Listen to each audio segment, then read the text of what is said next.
Yang kedelapan, Makanan gulai. THR.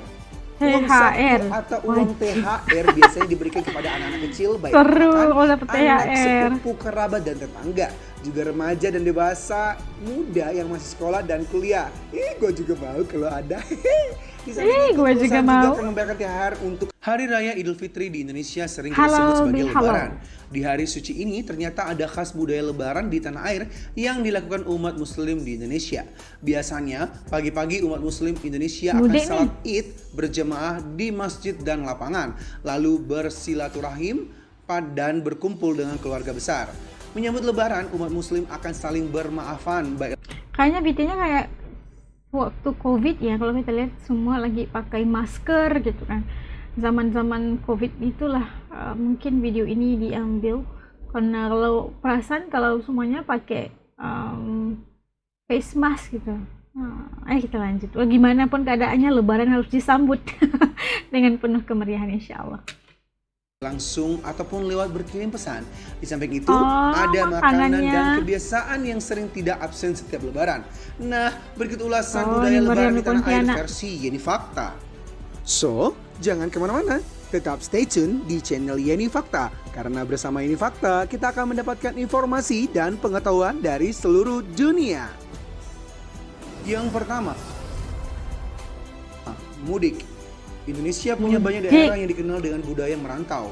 Kalau sudah masuk penghujung Ramadan, para perantau biasanya akan mudik ke kampung halaman atau rumah keluarga yang dituakan untuk berkumpul dengan sanak saudara saat Lebaran. Yang kedua, halal bihalal. Halal bihalal Halal adalah istilah yang bihalal. biasa dipakai untuk silaturahmi dan mengunjungi dan berkumpul dengan teman, rekan, serta keluarga besar. Saat berkunjung biasanya juga ada budaya sungkem atau menyalami orang tua dan yang dituakan dengan hikmat sebagai bentuk penghormatan dan meminta maaf kepada yang lebih tua. Seiring waktu dan menyesuaikan pandemi, tren halal bihalal dilakukan online lewat konferensi video di media sosial dan aplikasi penyedia konferensi video. Yang ketiga, kue. Menjelang Lebaran, Kue. kue-kue manis dan gurih biasa ramai dijajakan di pasar hingga mall. Nastar Jajanan nih juga pasti. anggota keluarga Kalau di Indonesia dipanggil nastar, kalau di Malaysia dipanggil tart nenas. Oh, ini wajib ya ada di meja tamu lah ya. Ini kue wajib. Kalau kat Malaysia masih ada tart nenas. Atau di Indonesia nastar. Oh, manis-manis masam gitu. Enak. ibu membuat kue saat menyambut Lebaran. Kue nastar, kastengels, kue putri salju, kacang goreng, Putri dan kue salju, keju ah. biasa jadi penganan untuk keluarga dan tamu saat Lebaran tiba. Gak sabar lagi di Lebaran. Nggak sabar. Makan yang banyak-banyak. Admin Yang keempat, mengirimkan makanan. Nah, Oh, ini ini. budaya Lebaran di tanah air yang bisa dilakukan umat Mengirim Muslim makanan. Indonesia Ini saat biasanya menyambut Lebaran untuk tetangga lah. menggantikan mudik dan halal bihalal offline. Mengirimkan makanan menjadi pengganti silaturahmi yang biasa dilakukan dengan berkunjung ke rumah saudara dan kerabat serta Mangyono.com. halal bihalal.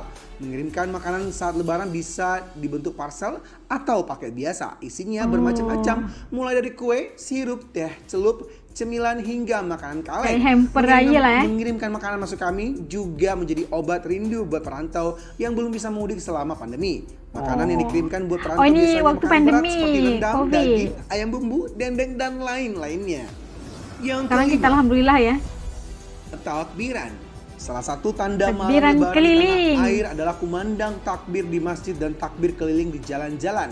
Takbiran biasa diiringi lengkap dengan meriah tabuhan banget. beduk. Jika kamu ikut takbir keliling, lakukan dengan tertib dan pedulikan pengguna jalan juga ya.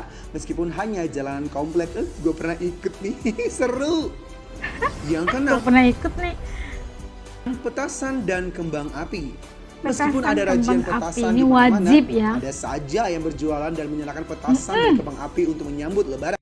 Walaupun tidak boleh di sisi undang-undang kayak gimana kayak gitu kan, tapi tetap juga langit kita dihiasi kembang api. Gimana ya? Tapi ini wajib juga ya, seru, baru ada kemeriahan Lebaran gitu loh. Sebisanya dihindari untuk bermain petasan dan kembang api ya. Pedulikan binatang peliharaan dan anak bayi di sekitar kamu karena tidak kuat mendengar dentaman petasan dan kembang api. Apalagi kalau ada orang tua yang sedang sakit, bisa jantungan kan Ini kasihan. jantungan. Yang ketujuh, Semoga baik-baik aja lah ya. ketupat. Menu ketupat Ketupat, biasa jadi oh andalan di setiap enak. lebaran di Indonesia. Sepulang saat Id, biasanya keluarga akan bersantap ketupat bersama. Ketupat di lebaran khas tanah air biasanya dimakan dengan opor ayam, rendang daging, dan kerupuk. Di Sumatera Barat, ayam. opor ayam biasanya juga alternatif dengan gulai cubadak atau gulai nangka dengan ayam atau daging. Gulai tauco, gulai dengan irisan buncis, dan gulai paku. Oh, tauco Di beberapa juga. daerah, ketupat dibuat sendiri dengan mengisi daun ketupat dengan beras dan merebusnya di malam lebaran. Di samping itu, banyak juga pedagang yang menjual ketupat siap makan lengkap dengan gulainya. Yang kedelapan, Makanan gulai. THR. Uang saku THR. atau uang THR biasanya diberikan kepada anak-anak kecil, baik Seru anak, kalau dapet anak THR. sepupu, kerabat, dan tetangga. Juga remaja dan dewasa muda yang masih sekolah dan kuliah. Gue juga mau kalau ada. Di samping itu, Gue juga perusahaan mau. akan membayarkan THR untuk karyawan sesuai dengan ketetapan pemerintah. Semoga ya di perusahaan gue dikasih. Amin, amin, amin, amin. Yang kesembilan, ziarah kubur. Waktu Ziarah lebaran juga kubur. biasa dijadikan momen untuk mengunjungi makam keluarga dan orang tua. Saat ziarah kubur, umat muslim Indonesia biasa mendoakan keluarga yang telah mendahului, menaburkan bunga dan juga menyiramkan air. Nah, itu tadi dapat saksikan kebiasaan lebaran di Indonesia yang telah disenaraikan gitu kan, ada pelbagai pastinya. Yang paling seru adalah makanannya udah pasti, keseruan takbir keliling ya, kita ada juga bertukar-tukar makanan dan sebagainya. Yang pastinya salat Id di pagi hari itu, di pagi lebaran itu pastinya akan mengundang pelbagai pelbagai reaksi juga sebagainya, karena ada yang bergadang tadi malam, ada yang ketiduran lah sebagainya. Itu sesuatu yang menarik untuk dikongsikan, dan paling utama adalah untuk bersilaturahmi ya, Masya Allah, antara keluarga, teman-teman lagi berkumpul, mengerat silaturahim dan sebagainya. Itu adalah sesuatu keindahan yang hanya terjadi saat lebaran. Pastinya itu kebiasaan lebaran kalau di Indonesia yang kita dapat lihat tadi. Kalau ada yang lain-lainnya yang teman-teman AS ingin tambah atau ya untuk pengetahuan AS ada lagi loh. Oke, titik komen di bawah supaya AS juga bisa tahu kalau ada lagi budaya atau kebiasaan lebaran yang tidak dinyatakan di video tadi, yang sering dilakukan di Indonesia. Di komen di bawah ya. Sampai ketemu lagi insyaallah di dalam video. Salam lebaran semuanya, selamat hari raya. Assalamualaikum, jaga diri, dadah.